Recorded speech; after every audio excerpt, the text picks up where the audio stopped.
Hello dear students, welcome again to my channel. We are doing chapter number 2 for class 8th students, and in today's lecture I am going to solve example number 7, 8, 9 of exercise 2.2. This is example number 7, and before starting the lecture I want to say you that if you have not subscribed my channel till yet, please do subscribe and share with your maximum friends. Okay beta, now I am going to solve example number 7. First of all, we will read the statement very carefully at least twice. ठीक है, मैंने आपको पहले भी बोला था कि हमें स्टेटमेंट को बहुत अच्छे से पढ़ना है, मिनिमम ट्वाइस, मैक्सिमम जब तक कि आपको समझ ना आ जाए. The present age of Sahil's mother is 3 times the present age of Sahil. After 5 years, their ages will add to 66 years. Find their present age. Okay, there are 2 candidates. एक साहिल है, एक साहिल की मम्मी है. और ये क्या कहता है बुक में कि the present age, present means आज के दिन, जो साहिल की age, the age of Sahil's mother, Sahil की मम्मी की जो एज है, that is 3 times the present age of Sahil. ठीक है, साहिल है और साहिल की मम्मी है. ऑब्वियसली मम्मी तो भाई साहिल से बड़ी पाएंगी. ठीक है, तो अब ये क्या कहता है कि प्रेजेंट एज ऑफ साहिल, साहिल की जो प्रेजेंट एज है कितनी है वो तो नहीं पता ना, क्योंकि उन्होंने ये कहा है कि फाइंड देयर प्रेजेंट एज. तो हमने मान लिया कि साहिल की प्रेजेंट एज x ईयर्स है. तो इस क्वेश्चन के अकॉर्डिंग हमें कहा जा रहा है कि साहिल की मम्मी की प्रेजेंट एज साहिल की एज का 3 times है. अब आपको 3 times पता होना चाहिए. What does it mean by 3 times. 3 times का मतलब तिगुना, 3 से मल्टीप्लाई कर दो.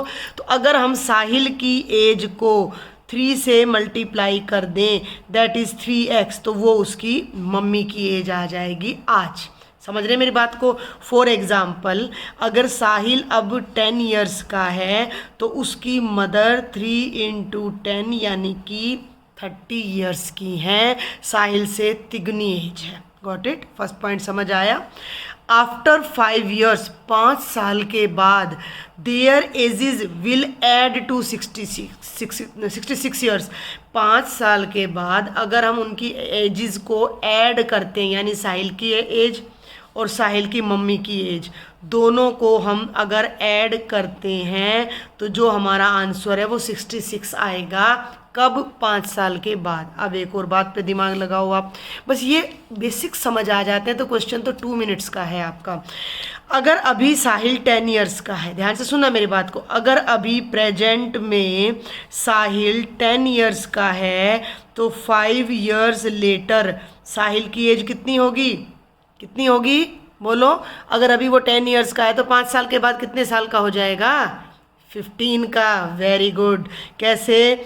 10 में 5 ऐड कर देंगे तो आफ्टर 5 years वो 15 का हो जाएगा. इसी कॉन्सेप्ट को हम वेरिएबल से समझते हैं. मान लीजिए साहिल की एज x years है तो 5 years के बाद वो कितने साल का हो जाएगा? वो हो जाएगा x + 5 years का. Got it. यानी कि अगर हमें किसी पर्सन की 5 years लेटर, 5 साल के बाद की एज निकालनी है तो हम 5 ऐड कर देंगे. 5 years बिफोर की एज निकालनी है तो 5 कम कर देंगे. सिंपल सा लॉजिक है भाई. साहिल अब 10 years का है तो 5 years पहले, अगो, बिफोर कितने ईयर्स का था तो 10 में से 5 माइनस कर देंगे. तो ये लॉजिक्स हैं जो हमारे इस क्वेश्चन में लगेंगे. इनसे हम अपनी इक्वेशन बनाएंगे. अब कैसे बनाएंगे? साहिल है x years का, साहिल की मम्मा है 3x years की. 5 साल के बाद साहिल हो जाएगा x + 5 years का, मम्मा हो जाएंगी 3x + 5 years की. अब दोनों को ऐड कर दो कि x + 5 में 3x + 5 ऐड करें तो वो 66 बनता है. ये इक्वेशन है जिसे हमें सॉल्व करके x की वैल्यू फाइंड करनी है. तो इतना दिमाग आपको पहले लगाना है, देन आपने अपनी फेयर नोटबुक में सॉल्व करना है. क्वेश्चन क्या है? Find there present edges. तो हम डायरेक्ट लिखेंगे किस किस की प्रेजेंट एज? साहिल की. Let present age of Sahil कितनी है? x years. According to question, ये जरूर लिख देना, present age of Sahil mummy, Sahil's mother, mother लिखना भाई, मैंने मम्मी लिख दिया है. साहिल्स मदर प्रेजेंट एज कितनी हो जाएगी? साहिल की एज का 3 टाइम्स यानी कि 3x ईयर्स। क्लियर हो गया, दोनों की प्रेजेंट एज आ गई। आफ्टर 5 ईयर्स, ध्यान देना, आफ्टर 5 ईयर्स एज ऑफ साहिल, 5 साल के बाद साहिल कितने ईयर्स का हो जाएगा? साहिल अगर x ईयर्स का है तो आफ्टर 5 ईयर्स ये x + 5 ईयर्स का हो जाएगा। Age of Sahil's mother, mummy कितने, भाई मम्मी अब कितने साल की है? 3x की, तो 5 साल के बाद कितने की हो जाएंगी? 3x + 5 की। ये सब आपको समझ आना चाहिए, ठीक है। फिर भी कोई डाउट है, do write me in the comment box. Join करें मेरे व्हाट्सएप ग्रुप को and talk chat with me there personally. अपने डाउट्स जो भी हैं, जितने भी हैं, छोटे से छोटे, बड़े से बड़ा, हर डाउट आप वहाँ मुझसे सॉल्व कराएं। तो ये 5 साल बाद एज आ गई। अब क्या कहता है कि 5 ईयर्स के बाद उनकी एजेज का जो एडिशन है वो 66 हो जाएगा। तो अकॉर्डिंग टू क्वेश्चन क्या होने वाला है? इन दोनों का सम x + 5 + 3x + 5 कितना होने वाला है? 66। सेपरेट करो, ब्रैकेट ओपन करो, 3x + 5 = 66। वेरिएबल में वेरिएबल, नंबर में नंबर ऐड करें। x में 3x ऐड करो, पेन + 3 पेन, मैंने बता रखा है x माने एक पेन, तो 1 पेन + 3 पेन कितने हो गए? 4 पेन्स, यानी x + 3x 4x, तो ये तो हो गया 4x, और 5 + 5 हो गया 10 = कितना है? 66। ये हमारी इक्वेशन बन जाती है जो हम 2.1 में सॉल्व कर चुके हैं। अब हम x को राइट साइड में x को नहीं, 10 को राइट साइड में ट्रांसपोज करते हैं, तो 4x हो जाएगा 66 - 10। 66 में से 10 माइनस करिएगा तो 56। यहाँ सॉल्व करा रही हूँ मैं, ये आ गया 4x = 56। हमें x की वैल्यू फाइंड करने, तो 4 को राइट साइड में ले जाओ, 4 यहाँ मल्टीप्लाई में है। मैं हर क्वेश्चन में ये लॉजिक आपको बता रही हूँ, x के साथ जो भी कांस्टेंट मल्टीप्लाई में है वो राइट साइड में जाके डिवाइड हो जाता है। तो x तो यहीं रह जाएगा बेटा, और राइट में 56 ऑलरेडी है, 4 यहाँ डिनोमिनेटर में आ जाएगा। 56 को 4 से डिवाइड कर लेना, 14 आएगा, तो ये आ जाएगा 14। तो x की वैल्यू हो जाएगी 14। अब x आया है, हमें क्या फाइंड करना है? हमें तो उनकी प्रेजेंट एजेज फाइंड करनी है। तो आप यहाँ अब लिखेंगे, 1 मिनट भाई, ये मैंने यहाँ फ्लूट लगा दिया ताकि मैं आपका फाइनल आंसर यहाँ लिख सकूँ, स्पेस थोड़ा कम रह गया। x 14 है, ध्यान देना, x 14 है का मतलब साहिल अब प्रेजेंट में 14 ईयर्स का है, and his mother is 3 times, तो 14 का 3 टाइम्स कर लीजिए। तो यहाँ हम लिखेंगे साहिल प्रेजेंट एज, या present age of Sahil, present age of Sahil कितनी हो जाएगी? x, यानी कि 14 ईयर्स, और मदर एज, मम्मी कितने साल की हो जाएंगी? मम्मी हो जाएंगी 14 × 3, यानी 14 3 = 42 ईयर्स। ये दोनों आपके फाइनल आंसर आ जाएंगे। थोड़ा सा स्पेस यहाँ हमारा कम रह गया है, तो I think you can manage it. तो साहिल की जो प्रेजेंट एज है वो 14 ईयर्स है, मम्मी की जो प्रेजेंट एज है 42 है। 5 ईयर्स के बाद हम इसको वेरीफाई भी कर लेते हैं। 5 ईयर्स के बाद 14 ईयर्स का है साहिल, कितने ईयर्स का हो जाएगा? 19 का। मम्मा 42 की है, 5 ईयर्स के बाद कितनी हो जाएंगी? 47। दोनों को ऐड करो तो आ गया ना 66। It means our answer is correct. Now example number 8, Bansi has 3 times as many 2 rupees coins as he has 5 rupees coins। बस स्टेटमेंट में ही सारा खेल आ जाता है। बंसी कोई गाय, कोई स्टूडेंट, कोई लड़का है या लड़की, दोनों नाम हो सकते हैं। हैज़ 3 ही है, ही दे रहा है तो बॉय है, बंसी एक लड़का है। हैज़ 3 times 3 गुना as many 2 rupees coins as he has 5 rupees coins। ध्यान देना है, 5 रुपए के जितने सिक्के उसके पास हैं उससे 3 times, तिगुने 2 रुपए के सिक्के हैं। ठीक है, ये जो रुपीज़ वाले सवाल आते हैं, वो क्वेश्चन आते हैं, वो आपने बड़े ध्यान से करने हैं।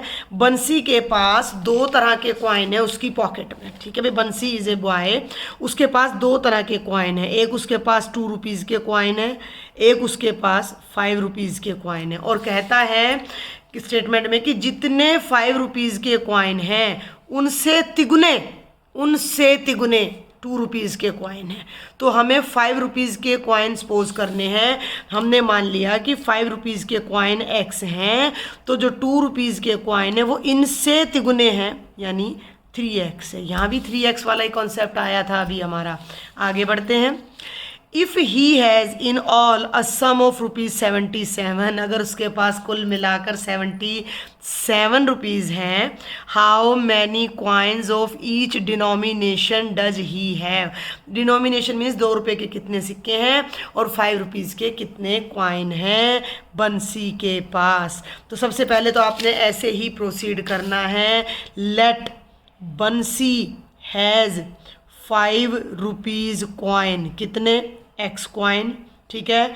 तो अकॉर्डिंग टू क्वेश्चन, हम अपने मन से नहीं लिख रहे हैं इस बात को, हमें क्वेश्चन में बोला गया है कि ₹2 के कितने कॉइन है बंसी के पास, 3 × x, यानी कि 3x कॉइन, ठीक है। यहाँ तक बात समझ आती है आपको। जितने ₹5 के अगर 10 कॉइन है तो ₹2 के 30 कॉइन है, ये कहानी है। यहाँ तक समझ आ गया। अब जो क्वेश्चन है उसका ट्विस्ट देखो, क्या मज़ेदार चीज़ है। यही चीज़ समझनी है कि उसके पास टोटल 77 रुपीज़ हैं। भाई रुपीज़ कैसे बनेंगे रुपीज़? अब आप ये देखो, अगर आपके पास ₹2 के 10 कॉइन्स हैं तो आपके पास रुपीज़ कितने हैं? 2-2 रुपये के 10 सिक्के हैं आपके पास, तो टोटल अमाउंट कितनी है?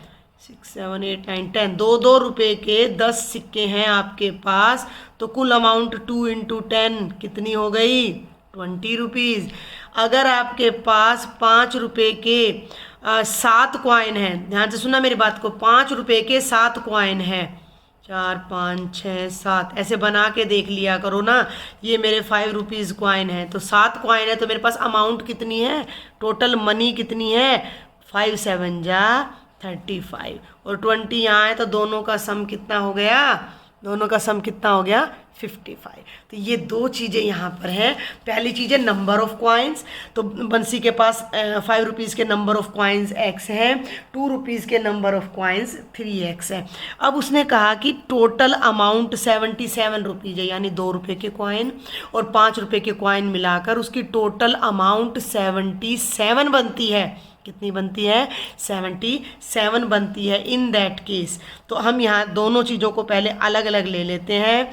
अमाउंट फ्रॉम ₹5 कॉइन, ठीक है, ये आर का अपना सिंबल होता है रुपीज़ का। ₹5 के कॉइन से कितना पैसा उसके पास बनता है? ₹5 के x कॉइन है, अगर ₹5 का 1 कॉइन है तो 5 1 जा 5, ₹5 के 2 कॉइन है तो 5 2 जा 10, ₹10, ₹5 के 3 कॉइन है तो 5 3 जा हो जाएगा, और ₹5 के 10 कॉइन है तो 5 10 जा, यानी कि कॉइन के नंबर को इससे मल्टीप्लाई कर दो तो हमारे पास जो अमाउंट बनेगी वो 5x बनेगी। उसके बाद हम देखते हैं कि ₹2 से कितने बनते हैं, तो अमाउंट फ्रॉम ₹2 कॉइन, तो ₹2 के कितने कॉइन है? 3x, तो 2 × 3x। अब जब इनको मल्टीप्लाई करेंगे तो इसको कांस्टेंट को कांस्टेंट से करेंगे तो 2 3 जा 6x रुपीज़। ये टोटल पैसा बंसी की पॉकेट में है, और ये अमाउंट किसके इक्वल है? 77 के। टोटल अमाउंट, ठीक है ना, he has in all a sum of rupees, इतना। तो टोटल अमाउंट लिख दो, या टोटल मनी भी आप यहाँ पर लिख सकते हो। तो वो कितनी है आपकी? टोटल मनी है 77। तो इन दोनों को ऐड कर दो, 5x + 6x = 77, 5 + 6 11x = 77। 11 को हमें यहाँ से हटाना है तो राइट साइड में ले जाएंगे, तो x आ जाएगा 77/11 यानी 7।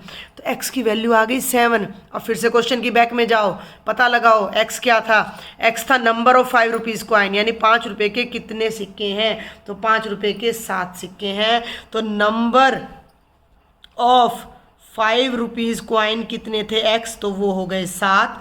नंबर ऑफ ₹2 कॉइन कितने थे? 3x, यानी कि 3 × 7 वो हो जाएंगे 21। ये हमारा आंसर आता है। और उसने पूछा था कि हाउ मैनी कॉइन्स, कितने कॉइन है ईच डिनोमिनेशन के आपके पास, यानी ₹2 के कितने हैं, ₹5 के कितने। यहाँ से आप अपने आंसर को क्रॉस चेक भी कर सकते हो कैसे कर सकते हो, ये देखो मैं यहाँ आंसर वेरीफाई करके दिखा रही हूँ। 5 रुपये के 7 कॉइन है तो अमाउंट कितनी हो गई 35। 2 रुपये के 21 कॉइन है तो 21 2 जा 42, तो टोटल अमाउंट कितनी हो गई 77। ठीक है, आई होप आपको समझ आया। If नहीं आता है then do write me in the comment box या व्हाट्सएप ग्रुप पर आप मुझे राइट करें। दिस इज एग्जाम्पल नंबर 9 बेटा। The sum of 3 consecutive multiples of 11 is 363, find these multiples. बहुत सिंपल क्वेश्चन है, हमें सिर्फ 2 बातें समझनी है। एक तो कंसेक्यूटिव मल्टीपल्स, दूसरा जो 11 के मल्टीपल्स हैं उनका नेचर किस टाइप का होगा। तो 11 के multiples means the numbers which occur in the table of 11। तो 11 की टेबल केवल आप एक बात ध्यान रखिएगा कि 110 पर फिनिश नहीं हो जाती है, ये आगे ऐसे ही मूव करती रहती है एंड सो ऑन। 11 के इनफाइनाइट मल्टीपल्स होते हैं, पहली बात। दूसरी बात, जो कंसेक्यूटिव है मीन्स या तो ये तीनों या ये तीनों या ये तीनों, consecutive means one after the other. Clear है। अब एक बात आपने पकड़नी है कि अगर फर्स्ट मल्टीपल 55 है तो जो सेकंड मल्टीपल है वो 55 में 11 ऐड करके तभी 66 आ रहा है। क्लियर। और नेक्स्ट मल्टीपल उसमें 55 में कितना ऐड करके आ रहा है 22 ऐड। देखो ना 55 में 22 ऐड करेंगे तो हमारा कितना आ जाएगा 77 आ जाएगा। Got it. कोई भी टेबल आप ले लीजिए, एनी टेबल, कोई भी टेबल आप ले लीजिए, आपके जो मल्टीपल्स होते हैं, जितने की टेबल है मल्टीपल्स में उतने का ही गैप चलता है। अगर मैं 5 की टेबल लेती हूँ तो each next multiple 5 more than है प्रीवियस मल्टीपल से। Got it. तो अगर मैं 11 का एक मल्टीपल x लेती हूँ तो अगला कंजेक्यूटिव मीन्स इससे अगला जस्ट नेक्स्ट, तो वो इस x से 11 ग्रेटर होगा। और जब मैं थर्ड मल्टीपल की बात करती हूँ तो वो इस वाली टर्म से 11 ग्रेटर होगा, यानी पिछले वाले x से 22 ग्रेटर होगा। तो ये लॉजिक है जो आपने इस क्वेश्चन के लिए समझना है, अदरवाइज इस क्वेश्चन में कुछ भी नहीं है। तो यहाँ से हम स्टार्ट करते हैं। लेट फर्स्ट मल्टीपल, मैं बहुत आराम से आपको कराऊंगी। Let first multiple of 11 is x, तो सेकंड कंजेक्यूटिव मल्टीपल ऑफ 11 कितना हो जाएगा x प्लस 11।